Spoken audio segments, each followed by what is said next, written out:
you begin to change your thinking from appearances and how things look and how other people view me.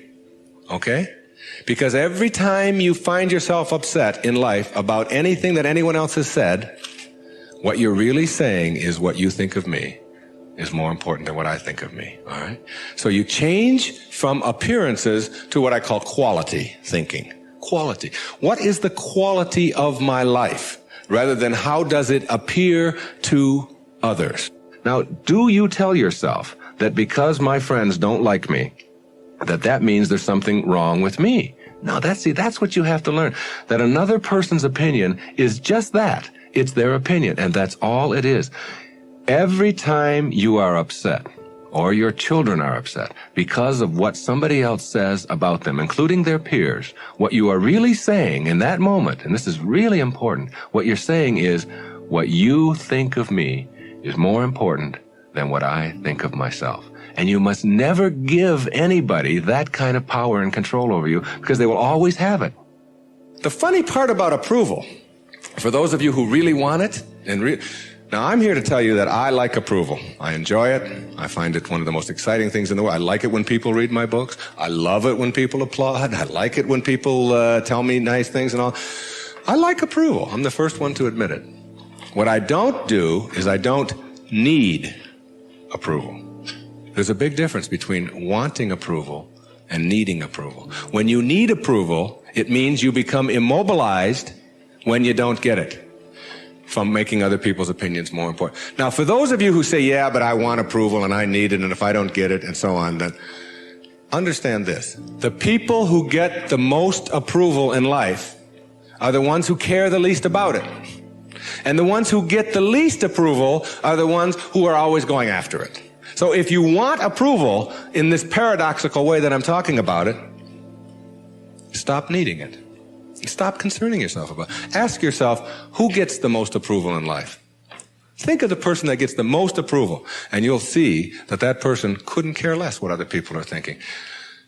They're so busy being, they don't have time to notice what their neighbors are doing.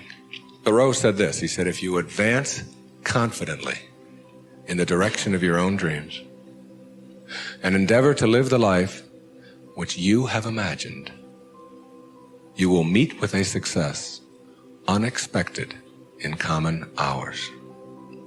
What that means is that success is not something that you can get in life. Success is an inner process. Success is something that you bring to everything you do in your life. It isn't something you get out of what you do. And when you get that, and you learn how to get the junk out, and advance confidently, doing what makes the most amount of sense to you based on your inner signals and the one issue of morality, which is you never interfere with anybody else's right to do the same. Each person has their own right to advance confidently in the direction of their own dreams. And when you violate that, you're violating the principle of the universe, the essence of the universe, which is cooperation and harmony. Then success will begin to chase you. And it will come into your life and arrive in your life in amounts that you never dreamt of before.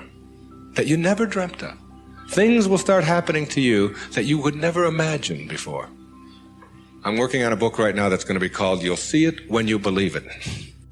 And when you start believing in some of these principles, you'll start seeing things that you were blind to for so long. When you were back here in the 2 and the 3 and the 4 and the 5, when you were moving away from yourself, as long as you're moving back towards your universal essence, your harmony with yourself, your cooperation with the rest, things will start happening in ways that you never dreamt of.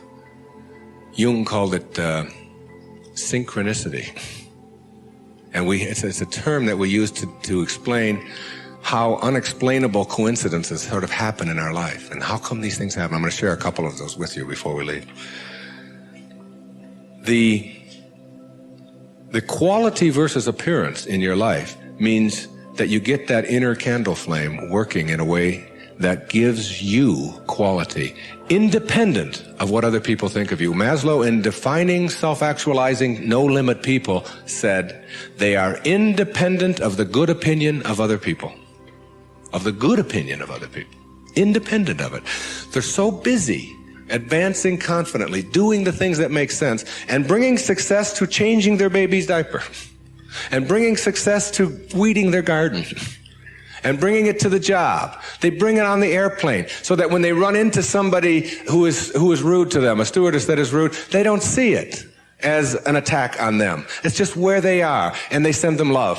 Help them a little bit, you know. They're kind. When somebody wants to get in on the freeway, and they're one old temptation when they were on the 1 to the 6 side was to say, oh yeah, nobody's getting in front of me, I'm getting there first. It's like, they slow down a little bit. They don't have all that type A stuff of having to beat somebody else and having to defeat somebody. It's a new way of being. It's a way of quality where your harmony allows you to cooperate, and you are a part of what this whole thing is about.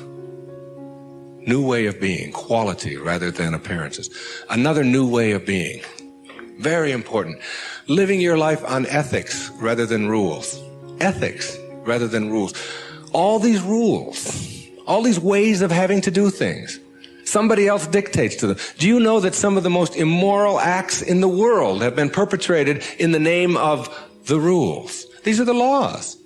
What do you think Nazi Germany was all about? Everybody doing all these horrible things to other people. I'm only doing my job was the defense we all heard at Nuremberg. I was just doing my job. If it's an immoral rule, it's immoral to obey it. And self-actualizing people, as Maslow tells us, have rules inside of them that they could never obey, never disobey, ever. And they have to do with ethics, how you treat people. How do you think we get to where we are now? You know who Rosa Parks was? The woman in the South, the black woman in the South who said, not today, I'm not going to the back today. No way. I know what the rules are. The rules were all over the place. If you needed a reminder, there were signs every place. Colored in the back, white in the front. And she said, no, I'm sitting here. And that made all the difference. Ethics, not rules. When your children start disobeying rules that need to be disobeyed, don't be surprised. When I was in the service, they had a policy on Guam, where I was stationed, which would not allow the Guamanian civilians to shop in the PXs and the Navy exchanges. But they did allow all other civilians to shop in the Navy exchanges and PXs. But if you were Guamanian, that is, if your skin was dark and your eyes were shaped a little different, then you couldn't. A clear, outright violation. I was a serviceman. I was in the Navy.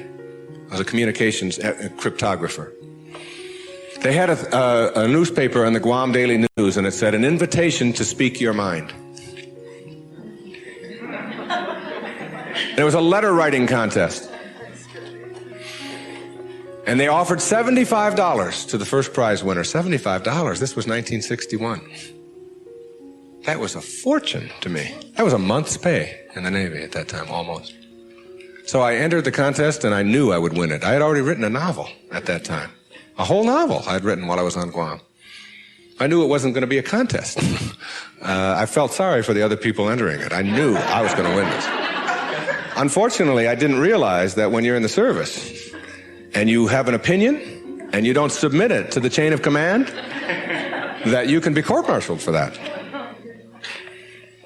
So the headlines on next week's Guam Daily News were, U.S. sailor assails policy of discrimination.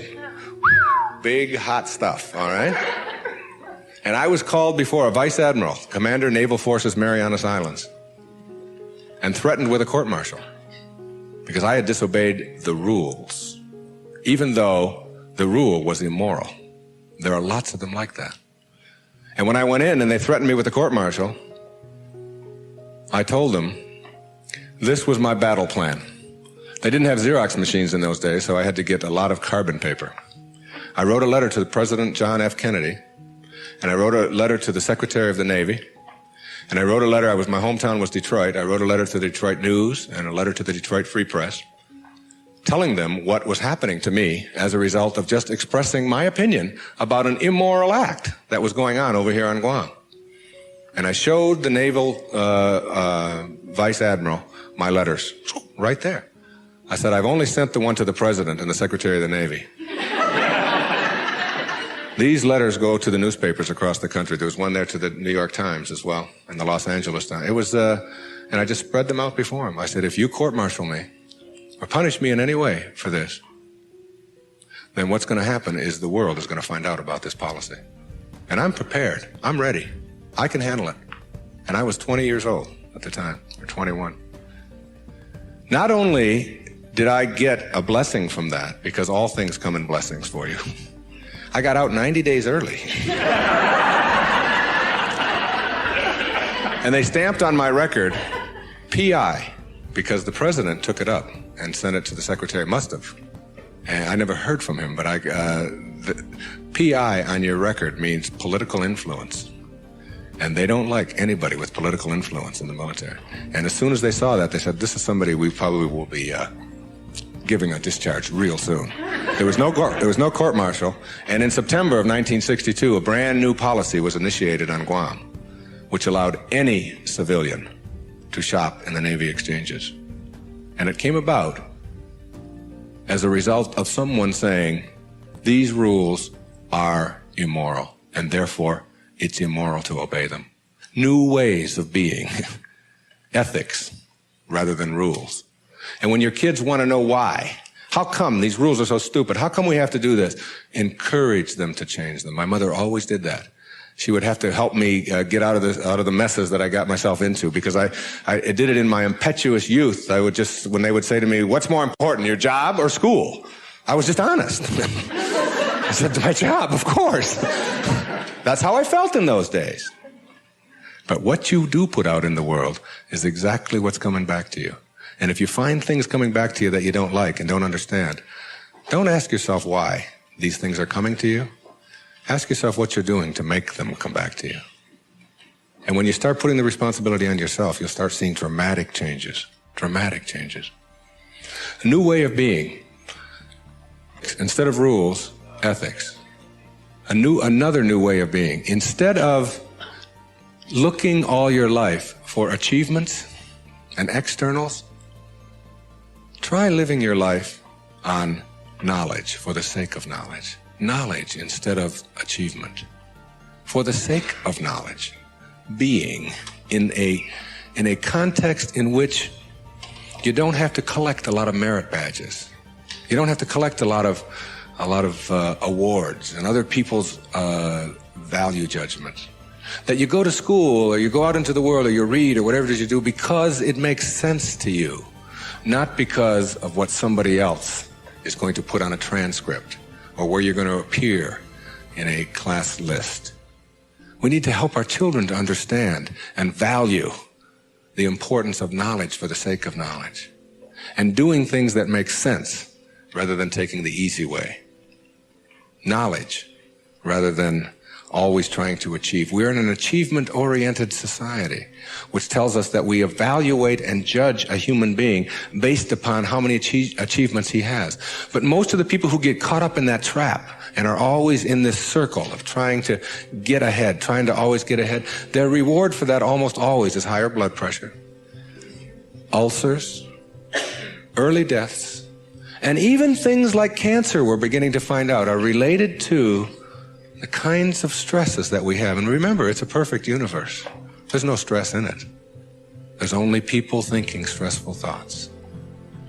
And when you put that pressure on yourself to always achieve and get ahead of the other guy, you miss what it's really all about. There's nothing wrong with goals. It's falling in love with them that's the problem. It's not being able to be flexible and alter them. If you have a goal to get here, to get $100,000 in the bank, to get to this promotion, to get 2 cars in your garage, to whatever it is that your goal is, and you're on your way to that, and you're always working at the goal, all of this stuff on your way to the goal is called striving, and that's what you learn, striving. And striving is a very low-level place to be. When you get to your goal, because all you've ever known is striving, you will just always suffer from this disease called more. You will just upgrade your goal to $200,000, 4 cars, and 2 houses, and another wife, and a younger one, and all of these kinds of things. If you have a goal and you understand that every step along the way is a present moment to enjoy and to live, then the goal won't become any obsession. I don't have any goals in my life. People ask me, where are you going to be 5 years from now? What are you going to be doing? What's next for you? I remember what Lincoln said, who to me was, like the greatest person who ever sat in that White House. He said, I never had a policy. He said, I just tried to do what made the greatest amount of sense each and every day of my life as I sat there as the President of the United States. And I think there's something really significant in that you don't have to get it all planned out and follow a certain pattern and do it a certain way. If you just sort of trust your inner instincts and go with that and live each moment, the goal stuff will all take care of itself. But if you're sacrificing and pushing your life aside and suffering on your way to trying to get someplace, you'll never get there. It will always elude you, because once you get there, you'll just have to upgrade it. And that's because that's all you'll know. Nowness is that purest form of sanity, living in this moment and enjoying it. And all the rest of it will sort of work its way out.